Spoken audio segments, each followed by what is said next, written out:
Barbados history. Barbados is the easternmost Caribbean island. It is located at 13.1 north, 59.4 west. The island, which is less than 1 million years old, was created by the collision of the Atlantic crustal and Caribbean plates, along with a volcanic eruption. Later coral formed, accumulating to approximately 300 feet. It is geologically unique, being actually two land masses that merged together over the years. The Barbados saga begins. An island stands alone. The history of the early settlement of Barbados is being rewritten as a result of recent archaeological discoveries unearthed at the site of Port St. Charles. Artifacts and evidence point to settlement sometime around 1623 BC. The first indigenous people were Amerindians who arrived here from Venezuela. Paddling long, dugout canoes, they crossed oceans and currents that challenge modern sailing vessels. On the north end of Venezuela, a narrow sea channel called the Dragon's Mouth acts as a funnel to the Caribbean Sea and the nearest island of Trinidad. It is a formidable passage of swift-flowing water and cross-currents. It is dangerous water for an open dugout canoe, but they came, families and villages. Adventurers, descendants of the first people who traveled across the Alaska Land Bridge, down through Canada and the Americas to the south. They made their new home in Barbados along the coast, leaving behind hardly a trace, only a hint of evidence for the archaeologist to date and dream about. Fragments of tools made of shell, utensils, refuse and burial places convey but a mystery of their time. Amerindian civilization. The Arawaks were short, olive-skinned people who bound their foreheads during infancy to slope it into a point. They considered this along with black and white body painting to be attractive. The Kayaks, chiefs, and influential members of the tribe wore nose plugs and slash or rings made of copper and gold alloys. They were an agricultural people and grew cotton, cassava, corn, peanuts, guavas, and papaya. The cotton was woven and used for armbands and hammocks. Cassava was ground and grated to be made into kasari, a seasoning used in cooking. The Arawaks also used harpoons, nets, and hooks to fish for food.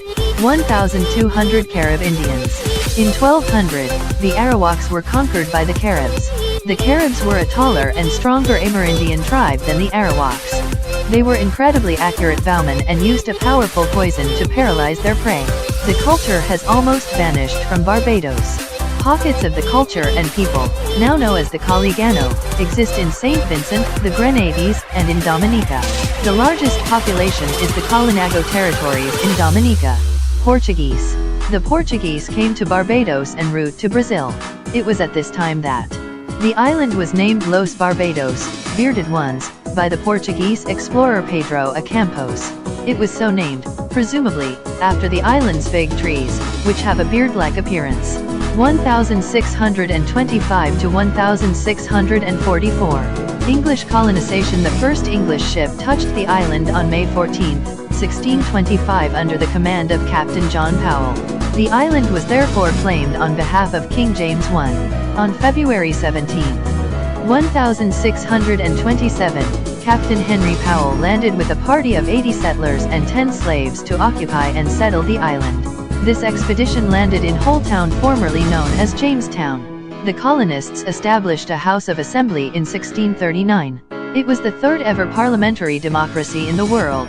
People with good financial backgrounds and social connections with England were allocated land. Within a few years, much of the land had been deforested to make way for tobacco and cotton plantations. During the 1630s, sugar cane was introduced to the agriculture. The production of sugar, tobacco, and cotton was heavily reliant on the indenture of servants. White civilians who wanted to emigrate overseas could do so by signing an agreement to serve a planter in Barbados for a period of 5 or 7 years. To meet the labor demands, servants were also derived from kidnapping, and convicted criminals were shipped to Barbados. Descendants of the white slaves and indentured labor, referred to as red legs, still live in Barbados. They live amongst the black population in St. Martin's River and other East Coast regions. At one time they lived in caves in this region. 1644 to 1700. Sugar and slavery.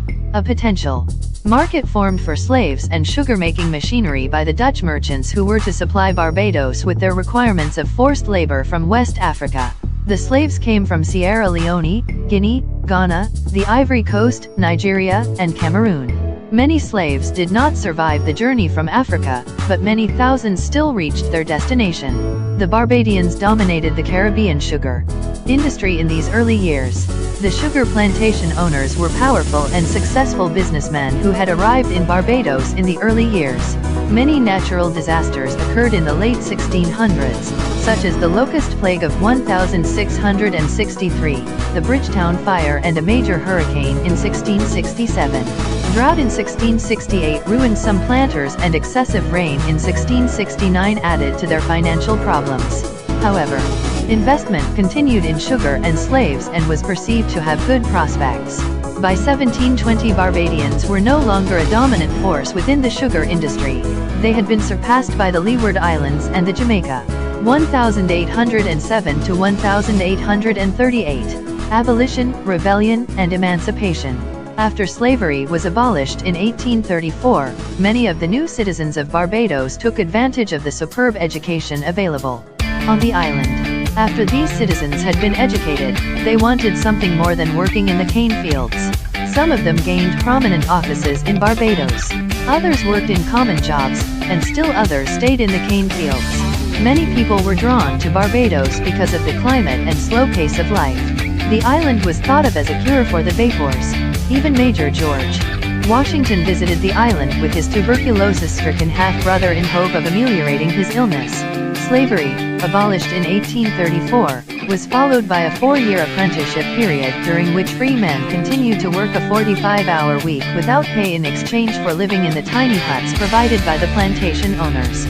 Freedom from slavery was celebrated in 1838 at the end of that apprenticeship period, with over 70,000 Barbadians of African descent taking to the streets with the Barbados folk song, Lick and Lock Up Done With, Hooray Fudgingin, Queen Victoria.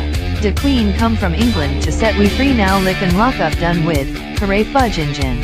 1961 to 1966 Independence. Barbados was first occupied by the British in 1627 and remained a British colony until internal autonomy was granted in 1961.